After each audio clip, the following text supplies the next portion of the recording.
Gotti that's a suspect. All nine of them is literally either brother, cousin, or they was in the same group together, the street group together when they was growing up.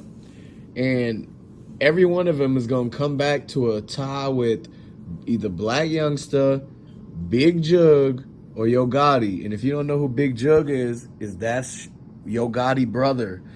And the reason Big Jug even is a thing is because Yo Gotti, when he stopped the street, like when he stopped being a person who stands in the streets front line, he made his brother Big Jug step in line for that. And the fact that they connected and that TZ connected to him too, and the Trula people, mean that it's a CMG Trula connection, like whole case. That's a Rico waiting to happen. With the Rico case, you have to look at it. They're gonna line everyone up, everyone that they even think that's involved for whatever they did. I guarantee you, they're gonna catch every single person in this case, and it's somebody's telling. A lot of people saying Pooh Shiesty's telling, but you have to look at the fact that it's a lot of people involved in it. So a lot of people been prosecuted about it. A lot of people still awaiting trial. You have to look at the fact that young Dolph, the only reason why he was involved with the Trula gang is for the simple fact that he was trying to sign people to PRE. And the only reason that PRE didn't sign those people is because Yo Gotti had ties to these people.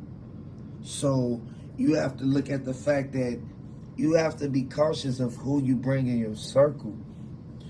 And hey, if you're not cautious who you bring in your circle, you got people that could backstab you or, put you in harm's way or make the wrong decisions for you. And that's why it's important to have the right type of people in your circle, because you need to know the right type of people you're associating with. You need to know who has your back and who doesn't, and who's riding for you and who's not riding for you. You need to see like all the little loopholes and the ends and stuff, to get the bigger picture straight. And the fact that the people who they thought was riding with them and stuff ended up telling on them and snitching, and the people who some thought was going to be protecting them and have their back ended up dropping locations and letting things slide because of old street type politics, basically. And straight drop in the other five dudes that was really right there, still got people on the outside who's covering up stuff for them, that's putting the paper trail and the paperwork all. They literally taking the paper trail that they left of everything they did that day and making it harder for them to figure it out. That way they can only rely on when they ask them the questions at the interrogation. And that puts a lot of people at harm's way, because a lot of people is affected by what's going on with straight drop. And you have to look at it. Young Dolph liked the straight drop. He was cool with them until they snaked him.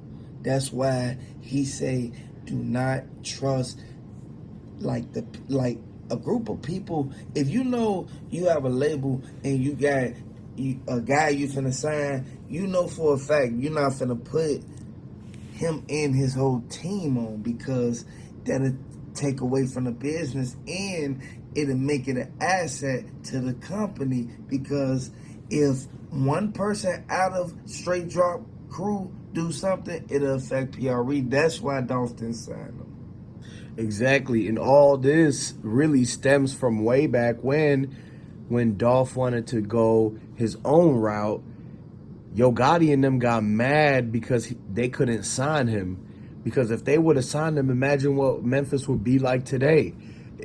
It would be CMG owning all of the people that's coming out of Memphis. It's a lot of energy in Memphis. And when you take Memphis and the words and you put them to numbers and everything, it comes up crazy. It's tied to a lot of stuff. That's why people can tap into the power is a lot of greed. They'll step over anybody to get it, what they wanted to get. They'll basically step on your toes too, even if they your friends. You grow up with them, but remember, the team that they were loyal to from the beginning is something that they might end up going back to. So that's something you got to keep in mind. A lot of times when people done came into some group early in their life, you don't know, due to the fact that right after everything happened, Lil Migo called Lil Mike to tell him, and he was happy about everything. And Yo Gotti gassed them all up. The fact that they did that, man, it was like 10 seconds after that. And now it's just rest in peace to Dolph, and they got to get the ringleader, they got to get Black Youngster and them, they got to get Yo Gotti, and you just got to wake up. Everybody got to wake up, people, and just see the fact that it was Dolph who was going to be taking over Memphis, and his paper route who was going to be the long-lasting thing. And CMG, Trula, they just gave it a one last chance to try to make something happen, pull off, so that they could stay in control. Like, it's like nobody talking about why was the money took out the car. Like, ain't nobody talking about the money that was took out of the car. Like, that's the most important thing in this whole Young Dolph case.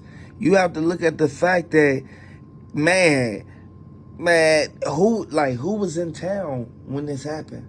Who was in town? Like, ain't nobody questioning that. Who was in town? And Young Dolph got an oil change 2 days before that, and the mechanic said there is 5 cameras in it, and it's his job to clean them off, make sure it's not blurry or no dirt is on the lenses. So look, he said when he changed the oil, it was brown, and the cameras worked all perfectly.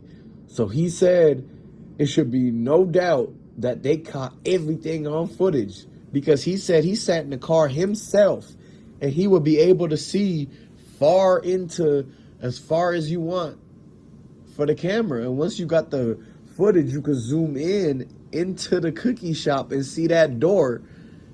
And when Marie slammed that door shut, you're going to see it on the Corvette camera.